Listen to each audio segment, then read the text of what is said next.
Bismillahirrahmanirrahim. Assalamualaikum warahmatullahi wabarakatuh. Selamat pagi rekan-rekan sekalian.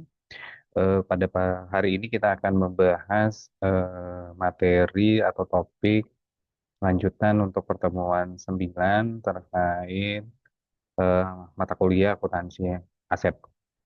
Di pertemuan kali ini kita akan membahas eh, akuntansi aset dengan topik akuntansi penghapusan aset tetap berwujud. Ya.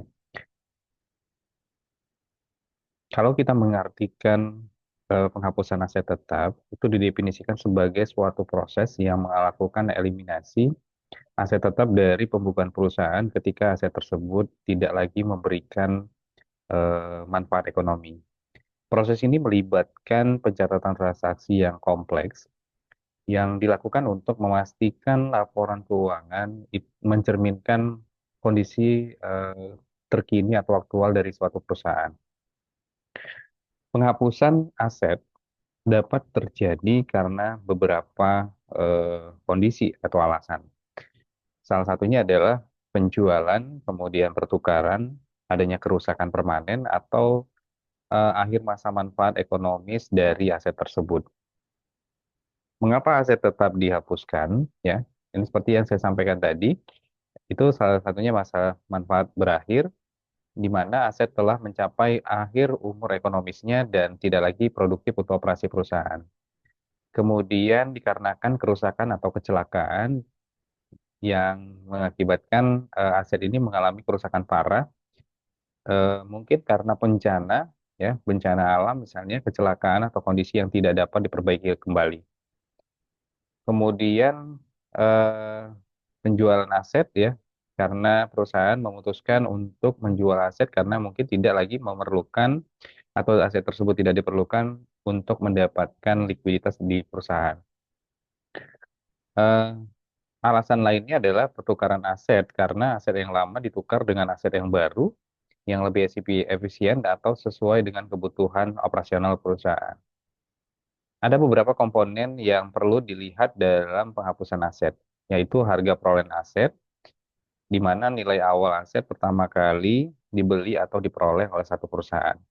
Kemudian akumulasi penyusutan, yaitu total penyusutan yang telah dicatat sejak aset mulai digunakan hingga pada saat aset dihapuskan. Nilai buku aset, nilai selisih antara harga perolehan dari aset yang dimiliki dengan akumulasi penyusutan pada tanggal penghapusan. Hasil pelepasan yaitu jumlah uang tunai atau nilai wajar yang diterima dari penghapusan aset. Yang terakhir adalah keuntungan atau kerugian, di mana ini adalah merupakan selisih antara hasil pelepasan dengan nilai buku aset. Kita akan melihat bagaimana contoh sederhana untuk menghitung nilai buku aset, yaitu formula dasar. Sebelum melakukan penghapusan, kita harus menghitung nilai buku aset pada tanggal penghapusan. Nilai buku merupakan indikator nilai aset yang tersisa di pembukuan perusahaan. Kalau kita ingin menghitung nilai buku, ya didapatkan formulasinya adalah harga perolehan dikurangi akumulasi penyusutan aset tersebut. Nilai buku ini akan dibandingkan dengan hasil pelepasan untuk menentukan apakah terjadi keuntungan atau kerugian dari penghapusan aset tersebut. Di layar rekan-rekan sekalian ada contoh perhitungan ya di mana harga perolehan aset 100 juta misalnya, akumulasi penyusutan aset tersebut 60 juta dan maka nilai bukunya adalah 100 juta dikurangi dari 60 juta menjadi nilai bukunya 40 juta rupiah.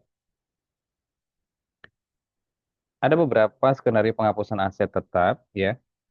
Yang pertama dijual dengan keuntungan, berarti harga jual lebih tinggi dari nilai buku aset.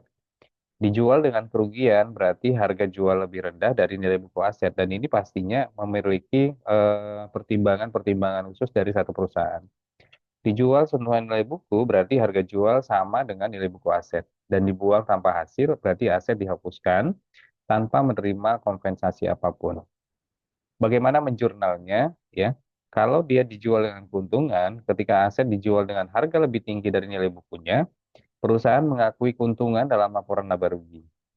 Jurnalnya adalah kas di debit sebesar jumlah uang yang diterima dari saat penjualan aset, kemudian eh, akumulasi penyusutan di debit mengeliminasi akumulasi penyusutan yang telah dicatat selama aset digunakan, Kemudian aset tetap dikredit, menghapus aset dari pembukuan sesuai harga perolehannya, dan terakhir keuntungan atas atau gain pelepasan aset dikredit dengan mengakui selisih positif antara harga jual dengan nilai buku sebagai keuntungan.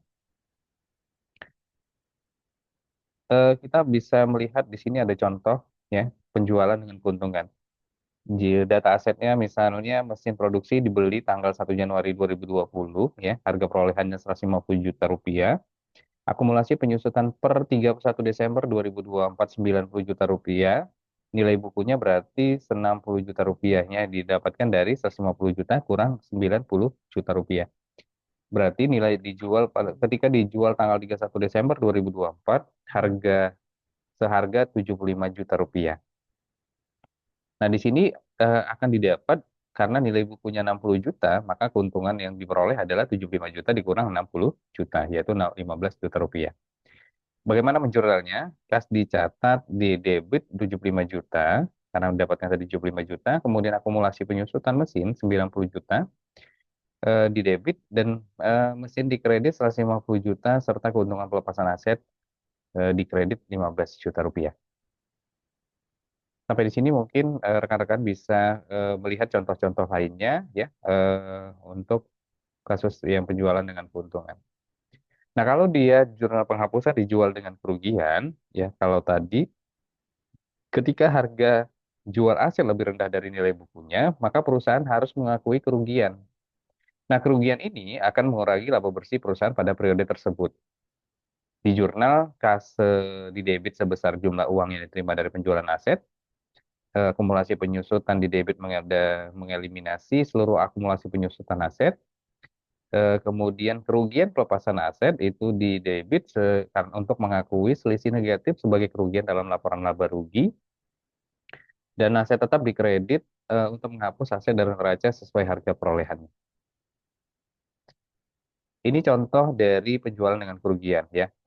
Kendaraan operasional misalnya dibeli tanggal 1 Januari 2021, harga perolehannya 200 juta rupiah, akumulasi penyusutan per 30 Juni 2024 ya, 140 juta, maka nilai bukunya 200 juta dikurang 140 juta itu 60 juta rupiah.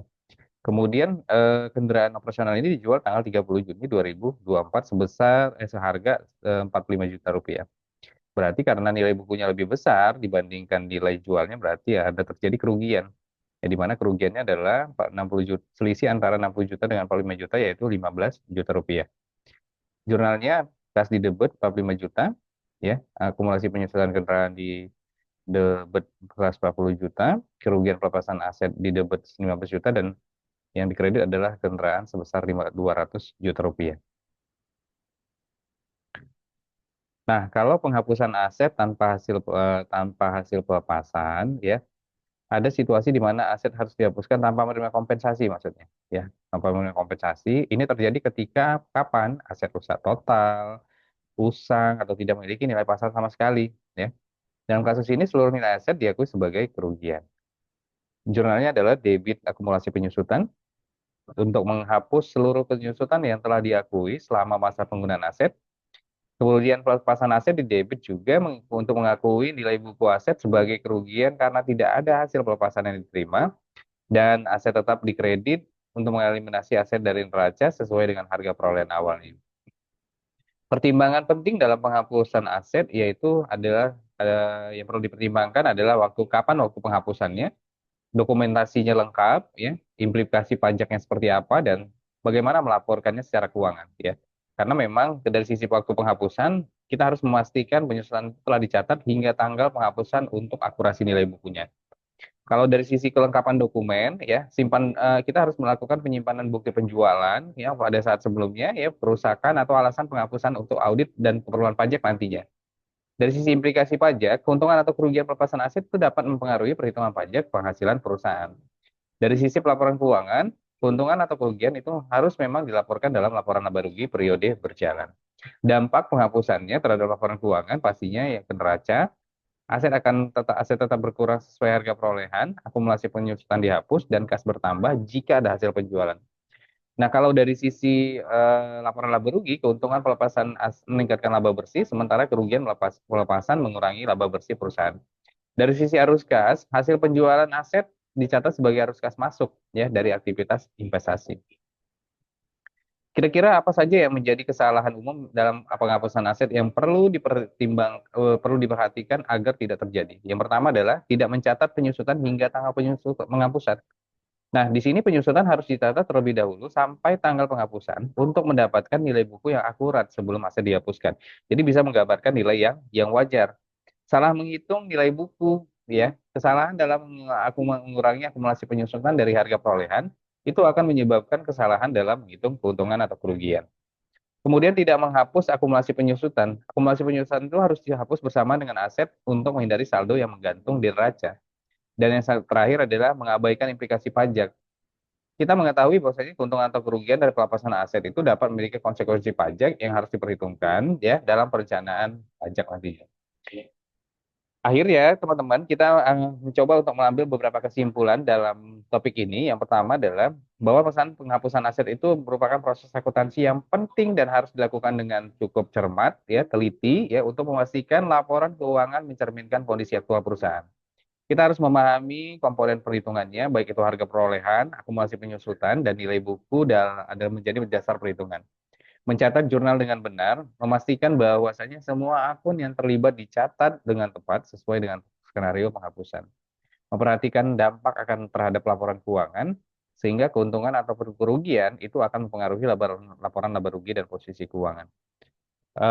Dokumentasikan dengan lengkap, di mana di sini simpan semua bukti pendukung untuk keperluan audit dan perpajakan. Rekan-rekan sekalian, saya rasa untuk topik kali ini kita rasa cukup dan saya berharap teman-teman bisa mempelajari dengan baik dan jika ada nanti diskusi, kita akan melakukan diskusi berikutnya. Sampai ketemu di pertemuan berikutnya. Demikian, Assalamualaikum warahmatullahi wabarakatuh. Selamat pagi rekan-rekan semua.